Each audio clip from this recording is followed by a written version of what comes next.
नाज़रीन, जश्न आज़ादी मोरका हक़ फतेह जे सिलसिले में DC हाउस ॿाहिरां साए अछे रंग जी पेंट करे पाकिस्तानी झंडा पेंट कया विया, जॾहिं त मुख़्तलिफ़ चौकनि ऐं चौराहनि ते पाकिस्तानी झंडा लॻाए 14 अगस्त जूं तयारियूं कयूं पियूं वञनि। इन हवाले सां वधीक तस्वीर हासिल कयूं था ख़ालिद हुसैन चांडियो खां। जी ख़ालिद हुसैन चांडियो। कंबर ज़िलो DC ऑफिस, DC हाउस, गेबी हाउस ऐं म्युनिसिपल इंतज़ामिया जी मेन गेट ऐं सिटी जा मुख़्तलिफ़ इदारनि में सरकारी तोड़े प्राइवेट इदारनि खे पाकिस्तानी परचमनि सां सिंगारियो वियो आहे ऐं उन सां गॾोगॾु दीवारुनि ते चाकिंग करे पाकिस्तानी परचम ठाहिया विया आहिनि ऐं तमामु भरपूर तरीक़े सां पाकिस्तानी परचम ख़रीद कया पिया वञनि हिते स्टारनि तां। ऐं उन स्टारनि जे मालिकनि जो चवणु आहे त हिते पाकिस्तानी वॾा परचम तोड़े पाकिस्तानी नंढा परचम ऐं उन सां गॾोगॾु शर्टियूं जेके पाकिस्तानी परचमनि सां सिंगारियूं आहिनि उहे बि ख़रीद कयूं पियूं वञनि ऐं इलाही जेको आहे ख़रीदारी पई थिए। हिन साल उन्हनि जो चवणु आहे त ख़रीदो फरोख़्त में बि इज़ाफ़ो थियो आहे ऐं उन शइ जो इज़ाफ़ो हिकु ई आहे जेको कुझु ॾींहं पहिरियां पाक आर्मी पंहिंजी जेका सलाहियतनि जो मुज़ाहिरो करे दुश्मन मुल्क इंडिया खे मुंहुं तोड़ जवाब ॾेई ऐं इंडिया खे गोॾनि खोइण ते मजबूर करे छॾियो। उन ख़ुशी में बि पाकिस्तान जो अवाम पंहिंजे दिफ़ाई इदारनि सां मुतमिन हुजण जे करे मुहिबे वतन हुजण जे करे हर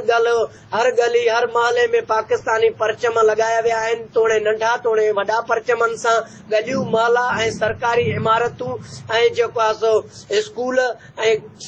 हर महले खे सिंगारियो वियो आहे ऐं उन सां गॾोगॾु तमामु जोश ऐं जज़्बे सां ख़रीदारियूं कयूं पियूं वञनि 14 अगस्त जे हवाले सां। ऐं हिते स्टारनि ते बीठल माण्हुनि सां बि मुखातिब थींदे उन्हनि खां मालूमात कईसीं त उन्हनि चयो त असां पंहिंजे मुहिबे वतन आहियूं ऐं पंहिंजे वतन जे आज़ादीअ जो ॾींहुं आहे ऐं ॾिनल वतन जी कुर्बानी ऐं आज़ादी मिलियल वारे ॾींहं खे असां कॾहिं बि विसारे नथा सघूं ऐं पंहिंजे क़ाइदनि जी महिनत जे करे ही असांखे वतन मिलियल आहे ऐं हिन वतन जी असां हर मुमकिन हर महाज़ ते पंहिंजो दिफ़ा रखण बि ॼाणूं था ऐं पंहिंजे इदारनि सां असां गॾु आहियूं ऐं उन सां गॾोगॾु 14 अगस्त जॾहिं भरपूर तरीक़े सां असीं रैलियूं कढंदासीं ऐं हर महले हर गली खे सिंगारियो वियो आहे ऐं जेॾा नज़र फेराए त पाकिस्तानी परचमनि जी वाखाण नज़र पई अचे। उन सां गॾोगॾु मुहिबे वतन हुजण जो बि पाकिस्तानी अवाम पंहिंजो सबूत ॾिनो आहे ऐं उन्हनि इहो दुश्मन मुल्कनि खे बि वाज़िब पैगाम ॾिनो आहे मीडिया जे थ्रू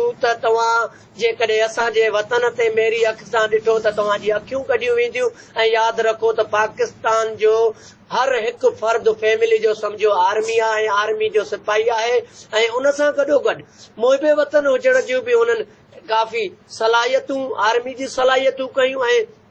पाक आर्मी जा नारा लगाया विया ऐं ये भी चयो वियो त